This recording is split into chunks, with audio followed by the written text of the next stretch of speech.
9. August. Dearest Suzie. Back at Vinh Long at last. It was real good to get back. We got in late last night, and I have spent the whole day getting squared away. I was told before I came back that the boxes for hold baggage were hard to come by down here, so I went to Quang Ngai and bought a big trunk. I thought it would hold all my stuff, but I spent a lot of time today packing, and I am afraid I'm going to have to get another trunk of some kind before I finish. It is amazing how much you can accumulate over a year's time. Just as soon as I get orders, I'm going to ship this trunk. They tell me it takes about 3 weeks to get to the East Coast. If I get my orders within the next week, I can be pretty sure that it will be home when I get there. A little advance warning for you, though. I'm locking the trunk and putting 2 padlocks on it, and I want to be the one to open it when I get home. Mainly because I have a lot of things for you, and I want to be there to give them to you. I didn't mind buying a trunk because I figured it would make a good toy box for the boys. I was really relieved to hear that you got home all right. I didn't get your second letter yet, explaining your car trouble, but at least you are home safe, and that is the important thing. I'll bet the boys were glad to get home. I can tell you another boy who will be glad too when he gets home. They didn't waste any time putting us back to work when we got home. We have a mission at 7:30 tomorrow morning, but I don't mind. The busier I stay, the faster the time will pass. Charlie acted like he was glad to see me. He has really grown. He bit 5 people while I was gone, and the doctor had to quarantine him and give the people shots. But don't worry, he only seems to bite Vietnamese and Negroes. He likes white people okay. He didn't hurt anybody anyway. He can't bite that hard. The doc just laughed when he told me about it. I still don't know for sure if I can bring him home. I plan on going to Saigon on R&R in about 3 days. I will find out then. I have so much to do before I leave here, but I can't do a thing without orders. Oh well, they can't wait much longer. I'm very anxious to see where I'm going, too. Have you noticed the difference in the length of this letter? It is a lot easier to sit down at my own desk with a good light and a good fan than it was up in Da Nang or Quang Ngai, where we had nothing. However, I think I will quit for tonight. I'm looking for a letter from you tomorrow, so I will try to write again tomorrow night. Tell the boys that I love them very much, and I miss you all very much. I love you very much. How would you like to have a bikini? All my love. Bill.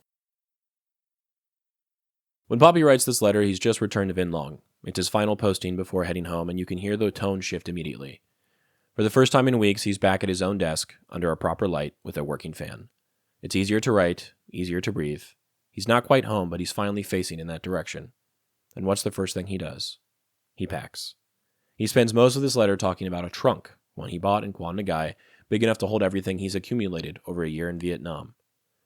He thought one would be enough, but it's already overflowing, so he's planning to find another because there's just that much to account for. Gear, uniforms, photos, souvenirs, gifts for Suzie and the boys. He says he'll lock it up with 2 padlocks and doesn't want it open until he's home because some things, he says, are for her eyes only. There's something tender about that. This isn't just about logistics. It's about making the end of his tour mean something. This trunk, in a way, becomes the vessel of a transformation, a warrior, contained and carried home. Throughout American military history, packing out has been a ritual of endings. In World War II, soldiers returning from Europe often mailed back handmade souvenirs, enemy helmets, even wedding gifts they bought for sweethearts during leave in London or Paris. In Korea, guys would ship home jackets, stitched by local tailors with embroidered maps of the peninsula, their unit numbers, and the year they served. In Vietnam, the contents of a soldier's trunk might include teak carvings, silk scarves from Saigon, slide reels, and all the other things he's mentioned he's bought for everyone back home. These trunks weren't just for souvenirs. They were for memory, transition, closure. But the funny thing is, you never really know what you're bringing home or what it will make you feel when you see it back home. Poppy's trying to control that process. He wants the trunk sealed, wants to be there when it's opened, wants to decide how and when to share what's inside. Maybe it's because he knows some things are hard to explain. Maybe it's because he wants to give those gifts, especially to Suzie, as something more than objects.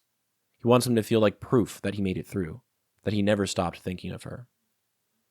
Then there's Charlie, who apparently bit 5 people while Bill was away. The doctor laughed about it, even joking that Charlie only bites Vietnamese and black people. Another reminder of the racial dynamics that underpin so much of the war.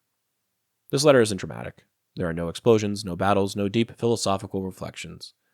But it's a letter about what happens next, about what it feels like to step out of the fog of deployment and start collecting the pieces of yourself again. One shirt at a time, one keepsake, one letter, all locked away in a trunk. The photo I chose for today shows a busy street in a Vietnamese town. Men on bicycles are speeding past. In the middle, there appears to be Popi, cigarette in mouth, loading a large blue chest onto the back of a Jeep with the help of someone else.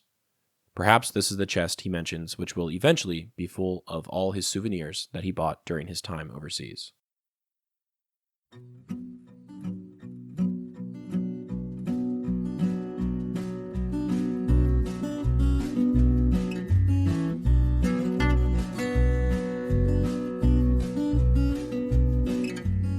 I'm Alex Lowy, and I hope you have enjoyed listening to this episode of Dearest Suzie and receiving messages from the past that my Poppy wrote exactly 60 years ago. I sincerely appreciate your time and interest. Please consider following the podcast on your preferred platform, and if you're enjoying it, I kindly ask that you take the time to rate the show and leave a review. Also, please follow the project on YouTube, X, and Instagram. All likes, comments, shares, and reviews will help grow the reach of this story. The links for these things should be in the description of this episode. Please feel free to email me at dearestsuziepodcast@gmail.com if you have anything you'd like to say. I'd love to chat or to hear about your stories as well. Thank you for listening, and God bless.